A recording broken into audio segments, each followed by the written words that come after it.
Hi everybody, this is Mariah Sincere and I'm back with another video, okay? If you're new to my channel, go ahead and subscribe. If you're a residual viewer, go ahead and subscribe if you're not already subscribed. And go ahead and hit that like button. You can always unlike. And make sure that you share my content if you like what I have to say. Okay guys, so based on the title, y'all already know what we're going to be talking about, the femininity movement. Let me tell y'all first, I have nothing against the femininity movement. I have nothing against any of the content creators. Okay, I just want to kind of give an honest critique of where I feel like it's helpful and where I feel like it falls short. Okay, so let me start with the pros about the femininity movement. I like that it teaches women to get some confidence, to get some self-esteem by keeping your looks up, okay? By making sure that you are presentable when you step out the house, by making sure that you're bettering yourself by reading, okay? By working out, by investing in you and your goals and your dreams and the things that you would like to do, okay? Confidence is key, especially when you are dealing with men. Men will play off of your insecurities if you don't have confidence in yourself and know who you are. If they know that you have things about your looks that you're insecure about and they can pick at, okay? It is very important to invest in your looks and invest in your mindset and invest in the things that you want to do in life so that you don't get to a point of desperation to where you're willing to accept any and everything.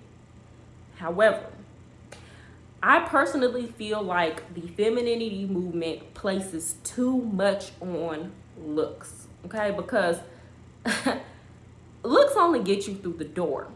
Looks really only get you through the door.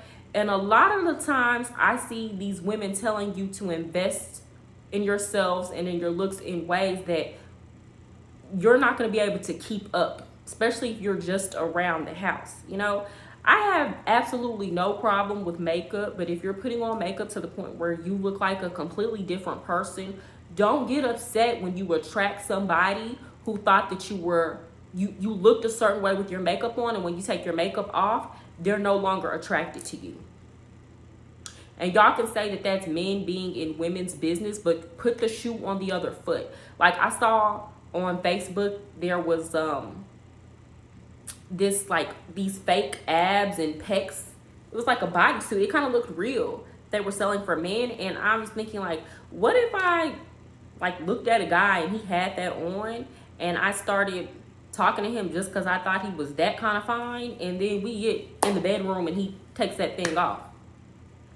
Sir, hold up now. I ain't signed up for that. You hear me? Like, it's the same thing. A lot of times too, I'll see videos of men like covering up their big bald spots and putting weaves in, and I don't have anything against weave. I have weave in my hair right now, and I don't know if it's because they're a man or because I just don't like it, that I'd be like, that would freak me out if a man just took that off. And I say that to say sometimes we have to put ourselves in a man's shoes and understand, like, don't take it too far from what you naturally are. Like, it's good to spruce yourself up. I'm never telling women to walk around here looking homely, but just, you know, try to do it in a way to where it's as close to your natural looks as possible, but it's truly an enhancement, but not making you look too different.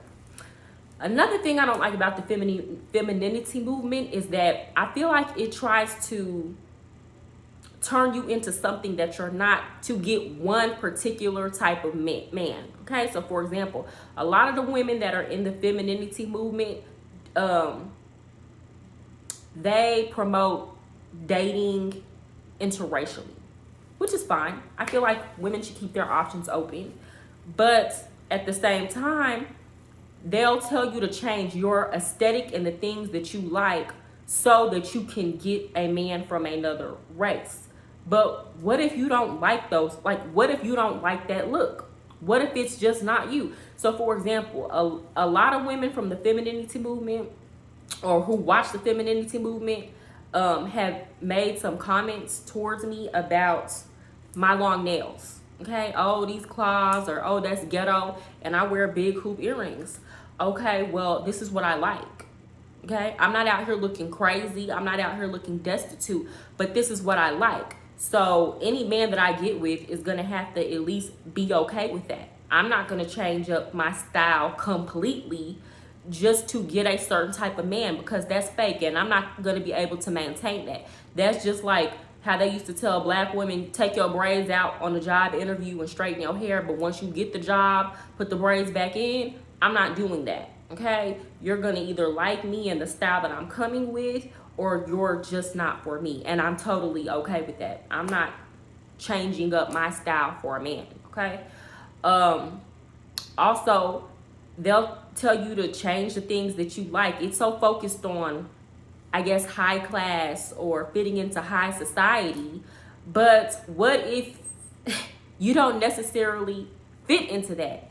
So for example, I have a cousin who I love, who kind of picks at me, not in a bad way, like she's really just joking. She picks at me because when I come to the family gatherings, I'm bringing some Moscato, baby. Yes, I like Stella Rosa and I like Barefoot. I have been to the finest restaurants in Dallas. Okay, I have drinking the most expensive bottles of wine. I have bought expensive bottles of wine. I have tried several red wines. I don't like them. Okay, and I cannot help it.